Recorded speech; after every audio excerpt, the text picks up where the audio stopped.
Welcome back, everyone. I am Psycho Emerald. Today I'm back with another Marvel Legends MCU action figure unboxing and review. Today I have Moon Knight, the Mark Spector version from Marvel Studios, Moon Knight on Disney+.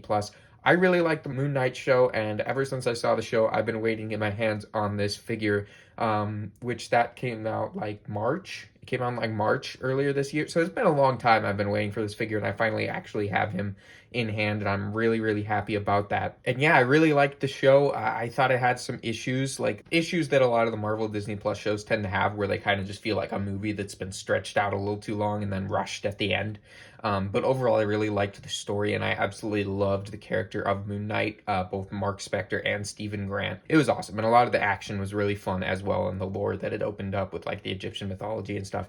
Really, really cool, and I really, really liked it. And I really, really liked the adaptation of Moon Knight's design. I've liked it ever since I saw it in the trailer for the show, and I just really think it looks really cool. This is like the concept art version of it. This isn't the actual final version of the Moon Knight suit that you see in the show, but it is pretty similar to that. And I think it's pretty much exactly the same. The main difference is the mask up here, but we will get to that later. But if you look at the side there, you got really, really cool artwork back here. You got different artwork where he's kind of jumping. And then Marvel Legends series Moon Knight, and it says, clad in the ceremonial armor of Khonshu's chosen warriors throughout the centuries, Mark Spector is Moon Knight, sworn to obey Khonshu and deliver his vengeance accordingly. So yeah, that's pretty cool. Build-A-Figure Infinity Ultron. I absolutely loved the What If show. So I really want that Infinity Ultron BAF. That might be like one of my only figures, if not my only figure I get from What If, just because it would go so well with the live action stuff as well. But as far as this wave goes, Obviously, I got Moon Knight. I do want Mr. Knight. I have him pre-ordered, and I ordered Kate Bishop and Hawkeye from Entertainment Earth, and they said they were processing like a week ago, so hopefully they show up soon, but those will be reviews coming up on the channel, and I do want to get Sharon Carter from Falcon and Winter Soldier. That looks pretty cool as well. Marvel and Hasbro logos, same artwork on the side here. We got the Build-A-Figure logo up there, warnings up in the corner, Marvel Legends series logo window where you can see the figure looking really, really awesome. Marvel Studios Moon Knight, Disney Plus, and it says Moon Knight, and it is from Hasbro, as always. So, yeah, I if you're wondering where I got this, he did go up on Entertainment Earth recently, but I ordered him on eBay the day before he went up on Entertainment Earth because he was like $37, and I was like, you know what, that's pretty good. Yeah, that's a pretty good deal. So I'm willing to pay a few extra bucks. And then the day after, he went up at Entertainment Earth, and so I was just like, dang it. But oh well. I got him now, and thinking about the fact that I ordered Kate Bishop and Clint Barton in stock from Entertainment Earth long before I ordered this guy, and this guy showed up before they did. I'm glad that I did decide to order him on eBay, even though, yeah, I probably would have rather waited and gotten him off Entertainment Earth instead for a few bucks less. But hey, at least I've got him in hand a lot quicker than I would if I had ordered him from Entertainment Earth. So let's get the crescent darts out first. These are a little oversized, but we'll get to that. We'll get to that in the actual review. Right now, we're just getting the stuff out of the box. But yeah, a lot of my complaints with the figure, I already have a few. Even before I got the figure, I knew I had these complaints. So I guess we'll see now that I actually have it in hand. So let's get him out.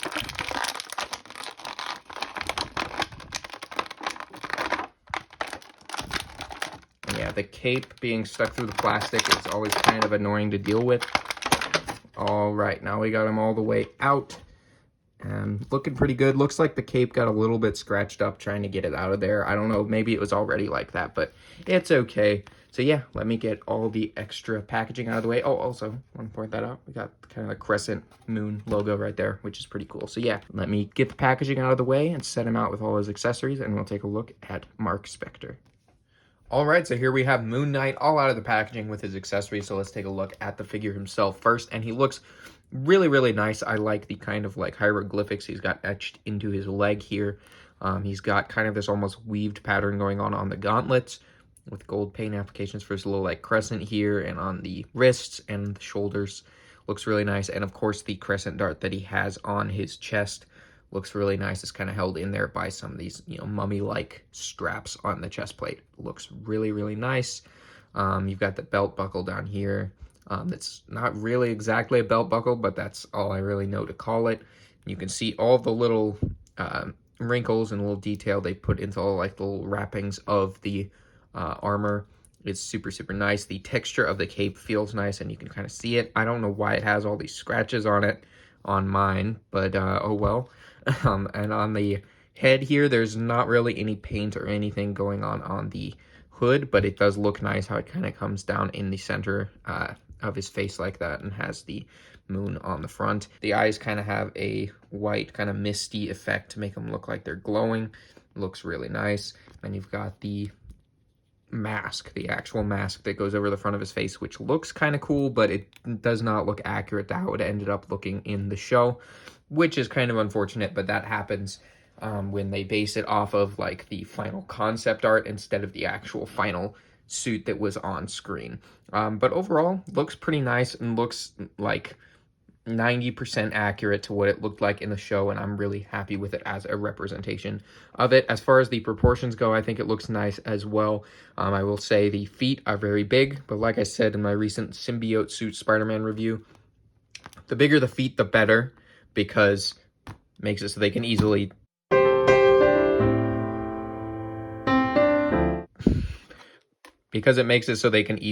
stand up just like that. So yeah, I'm perfectly happy with them doing that, and I know that is why they do it, because it helps them stand up, helps them be able to support their weight a bit better. And this guy's going to be very back heavy because of his cape, so it's good for him to have good balance because he's going to want to fall over anyways. So yeah, let's check out some of his accessories while we're here, starting with the not as interesting accessory, which is the... See, I told you, he's going to fall because he's got a cape, so it's a good thing that he at least has the big feet to help him balance for the most part. And he's got his fists here, which once again have really nice detail when it comes to the like mummy-like wrappings on the gloves and on the entire suit and look of the figure, which is super, super nice. So you have the fists there, which we can try popping one in. See, there we go. Just pop it out like that. And pop that one back in like that. And you could probably come up with some cool poses. Maybe if you want to have him punching someone for a photo or something, of course you're going to want to have those fists. So very, very nice.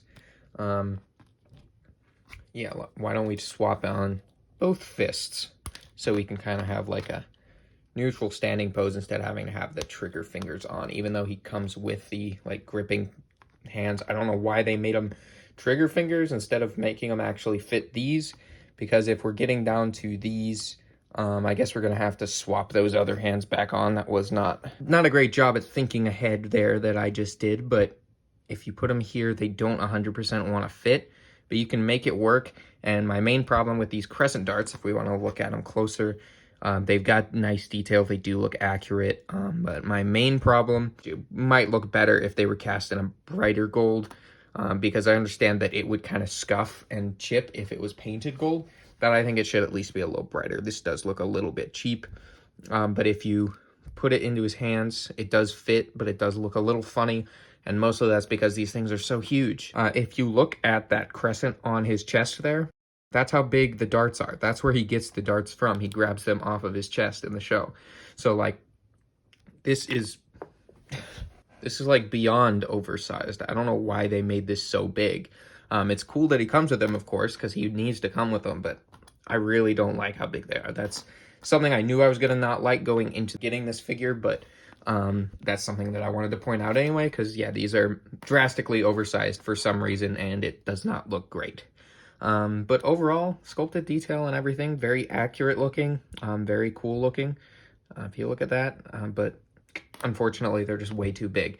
But yeah, if we want to talk about articulation, he has pretty nice articulation. One of my favorites, of course, is the ball joint at the middle of the torso. Like, get rid of that stupid, like, hinge. Like, doing the hinge at the middle of the torso is terrible, because it just looks awful and doesn't really work the way it would work on an actual person. If you think about it, like, this is the way you got to do it, because then you get the full range of motion that a person would have, instead of having the silly, like, hinge that just, like, bends forward and backward, and then you, like, swivel at the waist.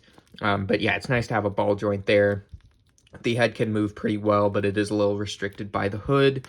You got pinless joints, which is super, super nice, as always, to have pinless joints. Also, we got a little gold crescent down there at the knee.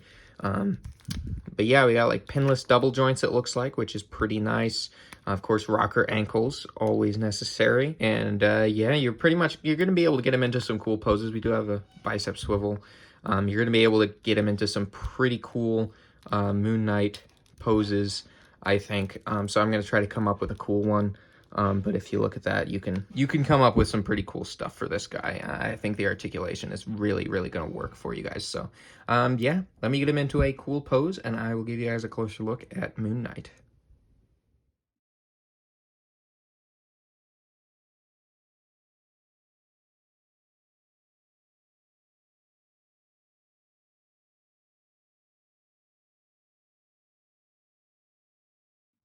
All right, so there you have my review of Moon Knight. I've been really excited for this figure for a long time. It hasn't disappointed me too much. Pretty much everything I didn't like when I initially saw the figure is what I don't like now that I have it, mainly to do with the oversized crescent darts and the inaccuracy of the mask. But that's about it. I am really excited about this Disney Plus wave finally coming out. Like I said, I have ordered the Kate Bishop and Clint Barton, so those should be here soon. I am skipping Ms. Marvel and She-Hulk because, like I said, I haven't seen those shows and I'm not really interested in those figures. But Mr. Knight looks really good. I'm excited to have Steven to go with Mark. And the next Disney Plus wave after this one, being the Khonshu BAF, I'm definitely going to have to get most of its What If stuff. So I guess it's about time I buy some What If stuff, but I definitely need to build Khonshu to have with this guy and with Steven. So yeah, I'm really excited about these upcoming Disney Plus waves, especially this current one that's finally coming out right now. So this is a great one to kick it off. Hopefully you guys really enjoyed this review. If you did, please leave a like. If you like Marvel Legends action figure unboxing reviews, that is mostly what I do on my channel. I do a good mix of Star Wars stuff. I do a lot of Star Wars stuff, but I also do Marvel Legends reviews here on the channel. So if you're into that, please consider subscribing in order to join the Knights of Mischief. As always, I hope you guys found this review helpful. Hope you found it enjoyable, and I'll see you all in the next one. Goodbye.